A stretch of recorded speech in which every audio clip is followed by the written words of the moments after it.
Morning! Ngayon kasama natin si Pure Health. Hulugan! 11:20 ng umaga. Nandito kami sa bahay nila Duklab. Papunta kami pala sa bahay nila Duklab. Ayan, magluluto-luto po tayo. Dala-dala natin yung mga kaldero. Marami-rami yata iluluto. Andun na sila, Andun na po sila, Jimia. Saka si Jello. Ayan. Jello. Sinasalubong ako ni Jello. Ayan na. Naku, busy na po sila, oh. Hulugan!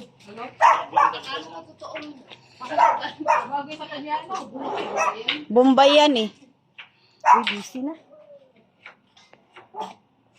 Ayan na, nakapagpakulo na. Hulugan! Jello, nakasunod ka, ha? Pag yan inadakluan mo, iyak din. Oh, busy na. Asa na yung gagawin kong Ayan ang tanggalan ng bigote. bigote? Uy, ang lalaki. Sarap. Hipon. Ayan, ang lalaki, oh. Ipon! Almusal daw muna si Pure. Timplahan ko muna ng kape.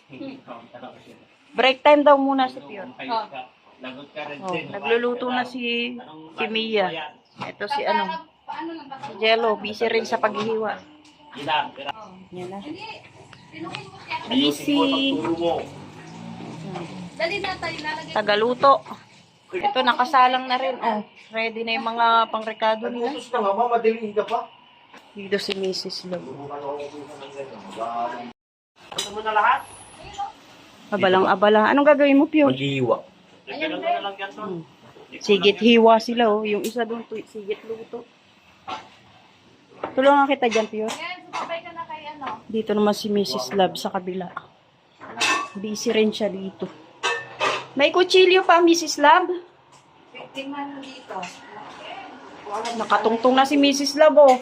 Hala, grabe.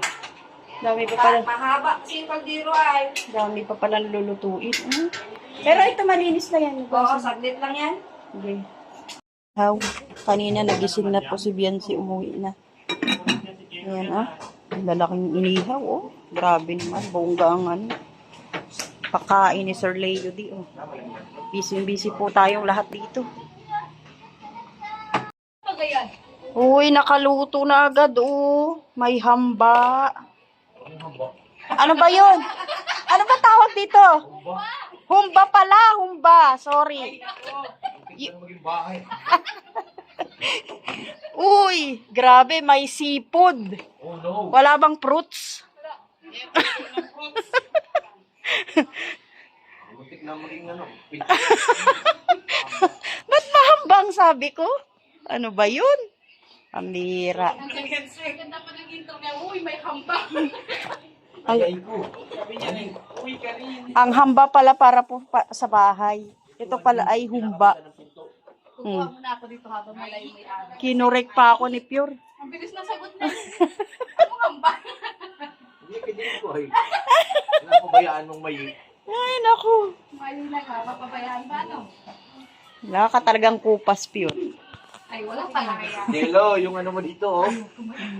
May tirador, oh. Uy, sinasamantala ko ng wala siya. Kumayatang madaldalang ang walang umpag.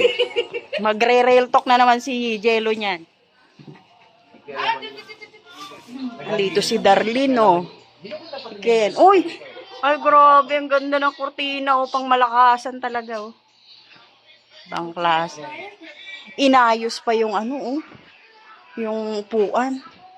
Ay, eto pala ang fruits. Ay, grabe, oh. Bagong taon talaga. Ganda.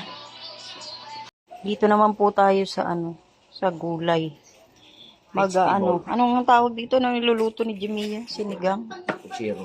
Sinigang sa sampalok kasi ito daw yung request ni Papa Eds. Manok. Manok? Sinigang na manok. Request yan ni Kambing Papa yata Eds. Kambing ba yun? Sinampalukan. Sinampalukang kambing. Ito pala yung nire-request ni Papa Eds. Oh, si Pure tagahiwa ng bawang. Yung isa tagaluto, yung isa nandito. Mrs. Love nasa loob. Ayan, tignan na po natin yung naluto nila Mrs. Love. Uy, grabe, ang sarap. Tapos, uy, Sarap.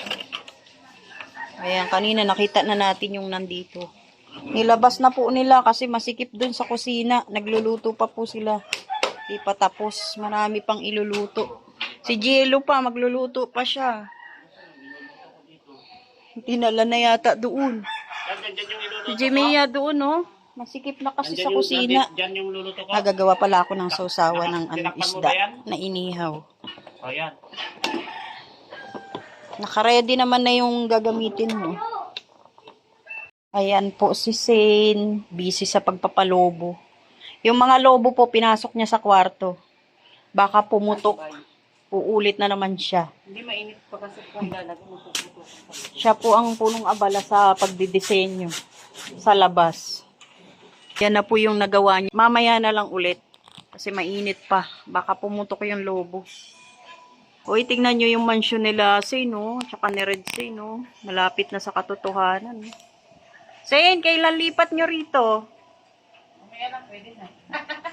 Oo. Tawid-tawid nga lang. Patawid-tawid daw siya. Malapit na talaga, oh. May bubong na, oh. Aba, aba, aba. Makikita nyo na lang yung mga katawan ng mga marites nando dun sa taas. Kaway-kaway kami dyan sa taas, oy. Hala, na-knockdown na si Jello, oh. Bagsak. Pagkatapos kumain, ayan na, oh. Sarap buhay. Iyan pala yung ginawa ni Shane, oh. Kapit mainit pa. Pulang-pula talaga. Wala nang abay. Tama-tama, nakapula ako. Color of the year sana kukunin ko, kaya lang nagkaubusan niya. Oh, ayan na po. Mamaya na raw ilalabas kasi mainit, baka pumutok. So, dito na muna sa malamig. Ayan po ang color of the year. Ayan po yung kortina nila. O, diba?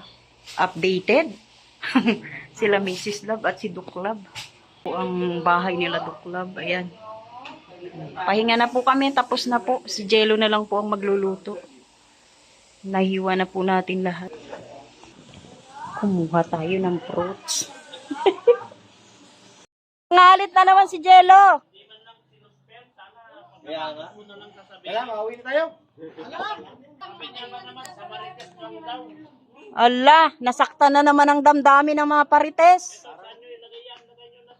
Wala na.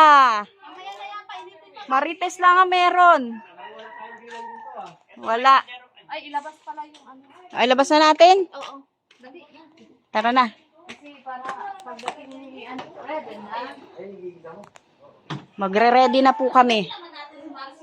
Ready na po kami kasi dadating si Mami. Ang hangin ni wifey. Ang ready na ako doon. Parating na siya? 6 daw, sabi ni Rito.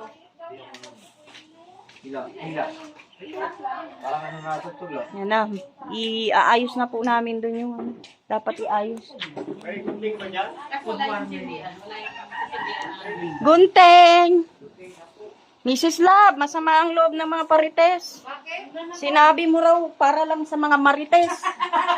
Aray ko, Meron yan mamaya. nangangalit yung mga parites. Mamaya yan. Abangan na lang natin. Anong pasabog? Ayan, may pasabog pala. May pasabog mamaya. Ginagamit yung tong. Sasabog na ang galit ng mga parites. Ito na yung ano, kaldereta. Tapos, uy, pork stick. Ay, beef stick yata to, hindi pork.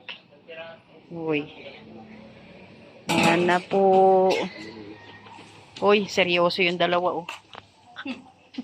Ngayon lang daw sila magharap ngayon eh. Yung isa rin, seryoso, oh. Tol, nabigyan ka na ng kape, Tol Jello? Tapos na. Kala ko hindi. Saan ito ilalagay daw yung basura mo? Kain na muna daw sila. O yan na, oh, naayos na namin, oh. Pero hindi pa lahat ng niluto ay nandyan na, no. Kasi hindi pa tapos sila, oh. Nagluluto pa. Pati si Mrs. Love dun pa sa loob nagluluto. Hoy, sana lang hindi umulan. Ako nga, di na nag-aalala eh. Yun lang. Punong abala naman tong isa, oh.